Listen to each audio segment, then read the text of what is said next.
Hey Internet, Eric here. Rachel's over there. Hi.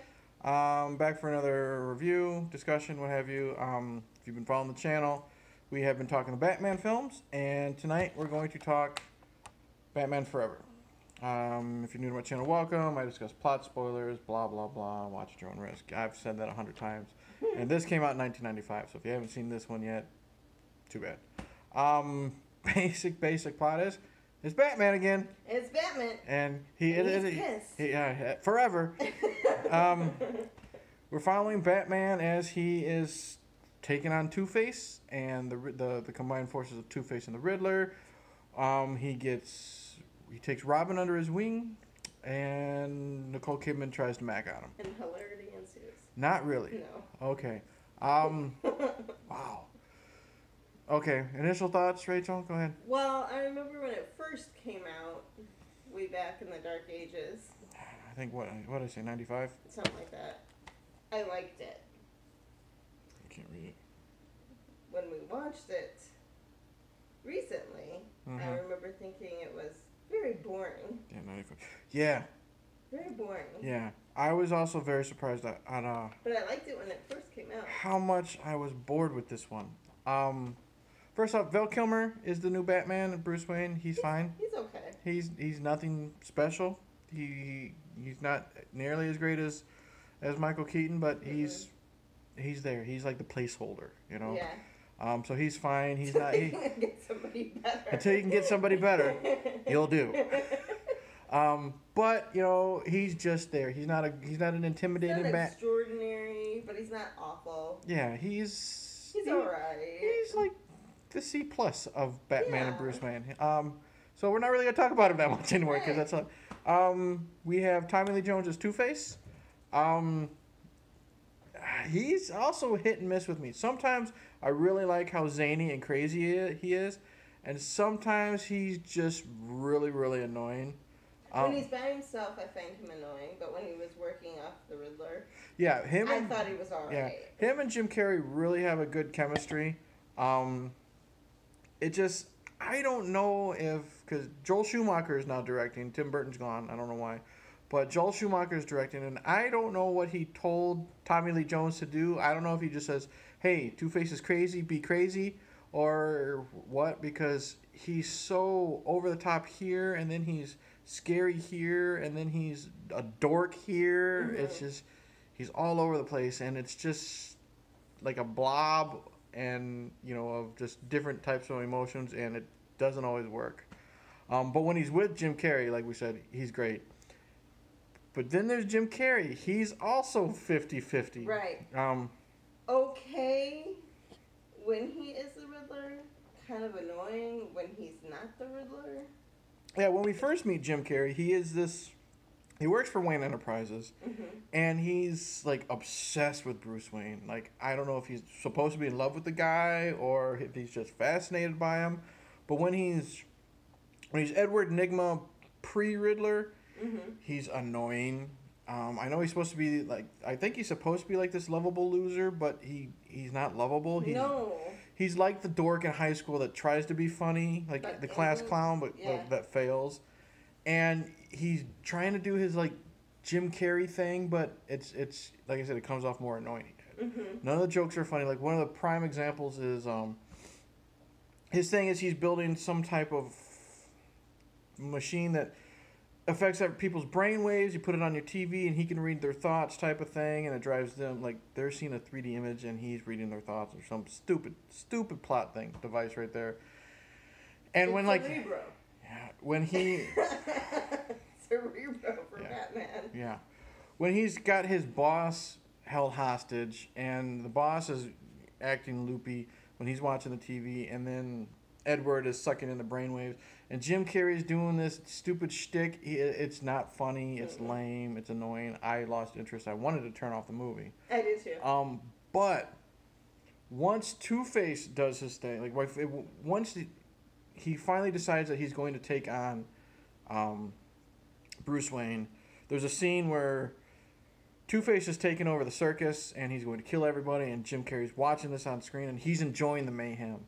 Then once he's starting to lose his mind even more, he's becoming fun. And then when he finally puts on the costume, he's toned down the annoyance a lot. He's up the crazy, and it's perfect. I loved every bit of him on screen. I loved when he was with Tommy Lee Jones. He was trying to be the goofy to the straight man of Tommy Lee Jones. They had a great chemistry. Like, you could tell Tommy Lee Jones was always annoyed, or Two-Face is always annoyed by the Riddler, which is what I heard in real life. Tommy Lee Jones was a kind of a dick to Jim Carrey. But Two-Face is always annoyed by the Riddler, and he always flips his coin to decide if he's going to kill the Riddler or not. So they worked great. And then I liked when there was like this little competition. There's like a scene at a charity ball where the Riddler, he's dressed as he's out of costume and he's trying to impress Nicole Kidman and kick Bruce Wayne to the curb. So that was kind of a fun rivalry. So Jim Carrey was great. Nicole Kidman, she's there. She didn't really need to be in the movie. She was there to look pretty and to be a love interest, but she sucked. Yeah. I don't think she. I haven't seen her in many films, but what I have seen her, I don't think she's that great of an actress. With her big man hands. Have you ever seen that video? Oh, yeah, I've seen it. Yeah. But she's worthless in this role. She's there to look sexy, and she does, but she sucks in this. She's a lame love interest. They don't have any chemistry, I don't think, at all. They're very whispery. She's very breathy. Yeah. So didn't care for her. And Chris O'Donnell as Robin. I thought he was alright. He wasn't really in it as much as I was. I thought he was likable. Like, again, it's the opposite of Jim Carrey. Before he became Robin, I liked him. Yeah. Because his story was tragic. He saved, like, Two-Face takes over the big top, they're the Flying Graysons or the trapeze artists at the circus. Two-Face takes over the circus. He's got, a bomb going to go off. The Flying Graysons, they take the bomb out and they throw it through the roof into the water. And while Chris O'Donnell's getting rid of the bomb, Two-Face kills the family. And then he's wanting revenge for the rest of the film, and I like that. I like how he is the revenge-filled, teen, even though he looks like he's supposed to be. I don't know if he's supposed to be like 18, but he looks like he's fucking 26. Yeah. But he was all right. I mean, I liked him with Alfred. I liked the scene where he's doing laundry. That was pretty cool, doing the gymnastics when he was doing laundry. Excuse me. I like the scene where he steals the Batmobile, and That's a fun scene. And he rescues the girl. That was a fun action scene, but it was fun with all the colors and. Yeah, that scene was really cool because he's fighting a bunch of gang members, and there's like neon all over the walls of the buildings and neon face paint. So that was really cool. But when he finally becomes Robin, he doesn't do anything. He saves Batman once from Two-Face. And then they get in a fight, and he's like, you can't be Robin. And then later, he decides to be Robin. He gets his outfit, and what does he do? He punches Two-Face twice, and then he gets kidnapped. And nothing happens. So he doesn't do jack shit, which is disappointing. Because you want him to do something when he's, like, officially Robin, and you don't get that. He has to be rescued by Batman. With the scene, well, of course, he really wasn't dressed as Batman or anything in that scene when he was fighting the gang members. Because he rescued a girl, but he was dressed as normal. Yeah, that was funny when he drove by and the hookers went by and they're saying, "Who are you?" He's like, "I'm Batman." He's like, "You're not Batman. That's Batboy." That was funny. So disappointing that it's not really his fault, but they didn't give him much to do when he became Robin. So correct. Characters were hit and miss. Commissioner Gordon still fucking sucked. Hated him. He's useless. Weird person to pop in there that you don't expect is Drew Barrymore. Yeah, she was one of Two-Face's girls. He's got a pretty girl and an he's got like an angel and a devil. I think they're called like Sugar and Spice or something. Yeah. But they're just there to look sexy, I think. Right. So characters are a hit and miss. The sets, they're not as gothic and dark anymore. They're more colorful and campy, which I think is okay for the most part. One thing about the sets, though, is like when the Riddler starts becoming like the Riddler, me and you were both saying, because now by the end of the film, he's got this huge, giant fortress on the island. I'm like, how fucking long has he been the Riddler, and who the hell built it? But it's like this, it looks like this giant hourglass with lightning coming through, and when you go inside, it's like an island that raises into the sky on this gigantic hydraulic, so it's super over the top. And how did nobody know Yeah, that he was building? Exactly. So I understand that that's like the comic booky part to the movie, but we're wondering, it's just one of those like plot holes or logistic things that we're wondering how the fuck that happened. Yeah, and why nobody walking by was like, "Hey, what are you building there?" Yeah. Oh, nothing.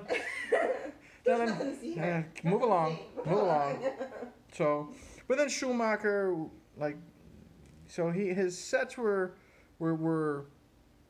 I prefer the gothic dark Gotham City from Tim Burton than like the more colorful thing, because like we were talking about before, like Metropolis would be like New York City, Manhattan, and then which I thought it was cool they mentioned Metropolis in this movie, and then Gotham would be like Detroit, the Bronx part of New York City, you know. Be like Rockford. Ooh, yeah. So hit and miss. I don't get why, the close-up butt shots that Joel Schumacher did on Val Kilmer and the close-up on the codpiece. What was Now, the purpose of that? I know he's gay. I didn't know that. I don't know if that's why you put it in. Like a lot of people, he's like focusing on like, okay, he's focusing. The way it fits? Yeah, it's very snug. I don't know. Like he's focusing on like the bat symbol on the chest, which is fine, and him like putting the cape on, which is fine, and then I guess the codpiece scene is, but he's putting on the bat belt or whatever. That's fine. But then why do we need the close-up butt shot? I don't understand that either. Okay, Val Kilmer has been working out. It's very impressive. Okay. Soundtrack. I don't know if it's still the same guy, Danny Elfman. The soundtrack was alright. I didn't mind the soundtrack. I can't see who does the soundtrack. I don't think it was Danny Elfman. So it wasn't. It wasn't. Has a song. Well, yeah, the score. The score is okay. It's nothing special. Yeah. There's a couple songs like Seal does the "Kiss from a Rose" song, which is fine. U2 has a good song in it. There's a girl that does a song. I can't think of her name right now, but. Okay. Yeah. So hit and miss, nothing special. I mean, like the actual soundtrack is really good. But there's only like 2 songs from that soundtrack in the movie. Action is very over the top. It is very good. I like a lot of the fight scenes. I like when Robin's saving the girl and he's fighting the guys in the alley. I like when Two-Face. I like the whole scene where Two-Face has taken over the circus. That's a really cool scene. They did make this more campy, and like one scene that I hate so much is the opening scene when Two-Face has kidnapped a security guard, and it's so comic booky and so campy that it's annoying and stupid. It's like Batman is locked in the bank vault with this guy, with the security guard, and then suddenly acid starts shooting out of the security boxes or whatever you call them. Oh, okay. The safety deposit boxes. Yeah. And then you got this dumbass guy, the security guy, who got this really squeaky voice. Says, "Oh no, it's boiling acid!" Like we didn't know that because something falls in it and it just it melts. And it's just like so comic booky. And then Batman becomes MacGyver. He takes the guy's hearing aid to like make a bomb or something to get out of the vault that they're locked in. He's like, "Hey, that's my hearing aid." So he's complaining that Batman stole his hearing aid while Batman's trying to save him from getting burned, and then he's complaining that his shoes are melting, and it's just a very long, awkward, annoying scene that doesn't need to. Yeah, Joel Schumacher made a lot of weird choices in this film.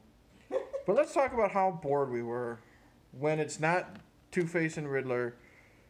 And it's not the action scenes. There's a lot of non-action scenes in this Batman movie, and it really revolves around Bruce Wayne and Nicole Kidman's non-chemistry relationship. She's obsessed with Batman. She falls in love with him. Batman doesn't want anything to do with her, and then Batman wants something to do with her, and then she falls in love with Bruce Wayne, and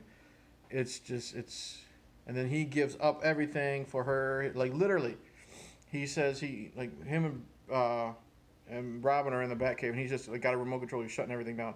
"I'm no longer Batman. I'm giving it up." Blah, blah, blah. He's giving it up for this chick.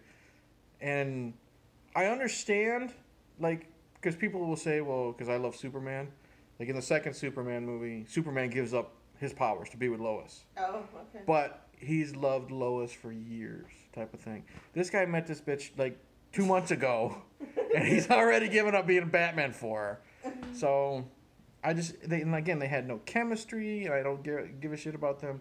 You know, on Halloween when they're just talking about their past, and then he's having flashbacks of his parents' murder, and because she's a psychiatrist, trying to tell him to remember all these things, and I didn't like it. We were bored. It was incredibly boring, and I think that's when we were talking a lot because we were so bored with it. Yeah, this movie is like, it's a little bit over 2 hours, and they could have cut out like 20 minutes easily of the Nicole Kidman, Val Kilmer stuff. They're both, and they were both so breathy when they were talking to each other. When Bruce Wayne was fine when he was talking to Robin or Alfred or all the other people, but whenever he was talking to Nicole Kidman, it was all breathy, which got annoying too. Yeah. So why do I have to keep turning up the volume and turning it down? Yeah, it was not good. Oh, speaking of Alfred was fun again. Yeah. Like, I liked his rapport with. I like when Robin's gonna leave, and then Bruce convinces him to stay, and then Alfred walks in with a tray full of food, and then what was it? Bruce says, "Oh, he's just leaving." He's like, "Oh, well, I guess maybe the hounds will be hungry, and he's gonna throw the food away." Or when he messages Bruce that Robin stole the Batmobile, he's like, "Master Dick has taken the car." "Oh, he swiped the Jag?" "No, the other car." "The Mercedes?" "No, the other car." It was really good. So, overall, what would you grade it? I give it like a C. It's a weak follow up to Batman Returns. Yes. I'm very surprised how much I dislike this film. Jim Carrey and Tommy Lee Jones, when they're together and they're on screen, it's fun. Like, I love when Two-Face is showing the Riddler how to punch a guy, and you know they're stealing diamonds and stuff. So they're fun. The action is so over the top. It's fun, but Robin doesn't do anything in the end when he's Robin except getting captured. Nicole Kidman sucks. Val Kilmer's just there. Like I said, he's the stand-in. Lots of weird choices. Batman butt shots. Hopefully Batman and Robin is better. Maybe we'll enjoy Batman and Robin more because coming off of this, we're so disappointed. I am really disappointed because I remember enjoying this, like you said, a lot when I was younger. Yeah. Maybe it's one of those, when you grow up, your tastes change. Yeah. It's like, you know what? I used to like ketchup when I was younger. I used to put it on my french fries. Now I can't stand ketchup. This is now the ketchup of my Batman movies. And on that note, you got anything else more to say? No, I'm glad that we don't have to watch it again. I didn't. No, don't get me wrong. Don't hate it. But I'm like, oh, man. It's kind of boring. Yeah. Ah, well. Anywho. Yeah, that's all right. All right. Thanks for watching. Like and subscribe. Comment below. Tell us if we're wrong. Tell us if we're right. Suggest movies. Sure. Yeah, we got Batman and Robin coming up soon. I don't know what else I got planned, but I'll just say cheers and surfs up, Big Kahuna. Yeah, that's one of Jim Carrey's many lines. Yeah, it was stupid. Holy smokes, Batman. Yeah, holy rusted metal, Batman. Huh? Look at all this metal. It's all rusted and holy, full of holes.